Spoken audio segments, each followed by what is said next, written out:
ఆ రోజు కూడా రామతీర్థం రాముల వారి విగ్రహాన్ని మీరు నరికేసి అర్చకులు చేతిలో పట్టుకున్నప్పుడు చాలా బాధ ఉంది.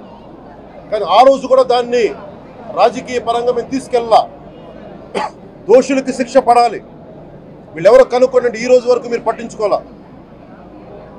ఇది మేము చెప్తూనే ఉన్నాం. నిజంగా చెయ్యాలంటే ఈ ప్రస్తావన ఎందుకు తీసుకొస్తున్నానంటే, సమాజంలో అస్థిరత లేదంటే డిస్హార్మనీ క్రియేట్ చేయడానికి మేము లేవు ఇక్కడ. కానీ తప్పు జరుగుతుంటే, దాడులు జరుగుతూ ఉంటే, అపవిత్రం చేసుకుంటూ వెళ్ళిపోతే చూస్తూ ఎవరు కూర్చోం. తప్పు, అది కూడా తప్పు అవుద్ది. ఫండమెంటల్ కాన్స్టిట్యూషనల్ ఫండమెంటల్ ఇది. ప్రతి వ్యక్తికి వారి ధర్మాన్ని ఆచరించే హక్కు ఉంది. ఎవరన్నా వచ్చి ఆ ధర్మాన్ని పాడు చేసే హక్కు ఎవరికి లేదు. ఇట్స్ ఎ ఫండమెంటల్ రైట్ ఇది. ఇలాంటి స్థాయిలో ఈ రిపోర్ట్ బయటకు వచ్చినప్పుడు ఏం చెప్పు ఉండాల్సింది గత ముఖ్యమంత్రి గారు?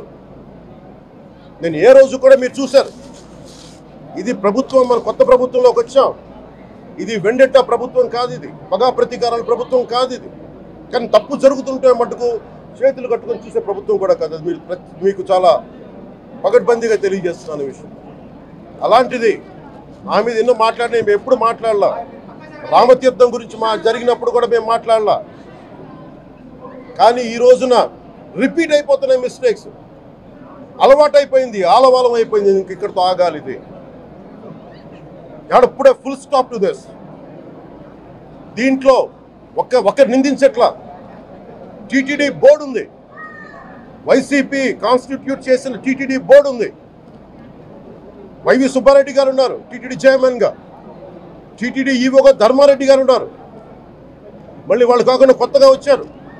ఈ 5 సంవత్సరాలు ఈ బోర్డు ఏం చేస్తూ ఉంది? ఈ టీటీడీ బోర్డుని మేము ప్రశ్నిస్తున్నాం.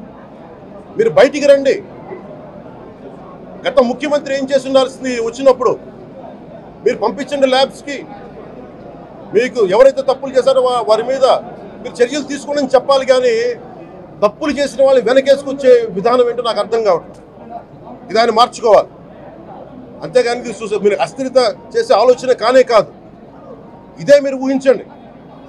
ఇంకా ఏ ధర్మం మీదైనా సరే ఇలాంటి అపవిత్రం ఒక చర్చి మీద జరిగిన, ఒక మస్జిద్ మీద జరిగిన దేశం అల్లకల్లోలం చేసేస్తారు.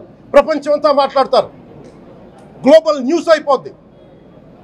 కానీ దేశంలో కోట్లాది మంది హిందువులు అపవిత్రమైతే, ఈ ప్రసాదం అపవిత్రమైతే ఒక్కరు కూడా మాట్లాడకూడదు. ఇది సెక్యులర్ వ్యవస్థకు విఘాతం అంటే హిందువులకి మనోభావాలు ఉండవా? ఇది ఒక్కరు నిందించట్లా.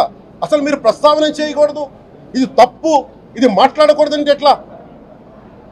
ఇదే వేరే మతానికి మీరు అన్వయిస్తారా? నేను అన్ని మతాలని సమానంగా గౌరవించేవాడిని. ఇస్లాంని గౌరవించేవాడిని, క్రిస్టియానిటీని గౌరవించేవాళ్ళం మేమందరం. సనాతన ధర్మం అని మొత్తుకుంటున్నాం. దేనికి సనాతన ధర్మం అంటే? సనాతన ధర్మానికి ఒకరు ప్రారంభించింది కాదు. ఇది ఒక వ్యక్తో ఒక కూర్చోబెట్టి ఒకరు స్టార్ట్ చేసింది కాదు. ఇది కొన్ని వేలాది సంవత్సరాలుగా అన్ని మతాలని, అన్ని విశ్వాసాలని అలింగనం చేసుకున్న నేల ఇది. అలాంటి విశ్వాసాలకి దగ్గర తీసుకున్న ఈ నేల మీద ఇలాంటి అపవిత్రం జరిగితే, రిపీటెడ్గా జరిగితే, ఒకసారి కాదు 2 సార్లు కాదు, రిపీటెడ్గా జరిగితే ఇప్పుడు కూడా మాట్లాడకూడదంటే అది తప్పు చేసిన వాళ్ళం అవుతాం మేము. దోషులకి శిక్ష పడాలి. ఫుడ్ అడల్టరేషన్ ఇది మేము కాదంటలా. టీటీడీ బోర్డు, అప్పుడు టీటీడీ బోర్డు బాధ్యత తీసుకోవాలి. పొలిటికల్గా వచ్చి అలంకారప్రాయంగా ఒక్కొక్కళ్ళు వచ్చేసి దర్శనాలకి టికెట్లు ఇవ్వడానికి మీరు బోర్డు మెంబర్స్ అవ్వలేదు. మీరు ఎవరు చైర్మన్ కానీ ఈవో కానీ.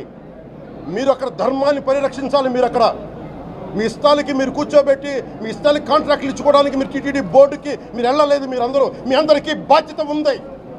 మీరు నిర్ణయించుకోవాలి. ఎవరికి కోపాలు రావు, ఎవరికి వేదన రాదు, ఎవరికి బాధలు రావంటే కుదరదు. వస్తాయి బాధలు, వేదన ఉంది, మాట్లాడతాం. మర్చిపోకండి ఎవరు. గత ముఖ్యమంత్రి గారు కూడా నేను చేస్తా ఉన్నాను, జగన్మోహన్ రెడ్డి గారికి కూడా. ఇదే చర్చికి జరిగితే మీరు ఊరుకుంటారా? ఒక మస్జిద్కి జరిగితే ఊరుకుంటారా? ఒక తిరుమలకి జరిగినప్పుడు ఎందుకు వెనకేసుకొస్తారు? రాకండి. ఏ మతం మీద దాడి జరిగినా సంపూర్ణంగా నాతో సహా మేము ఖండిస్తాం, బయటకు వస్తాం.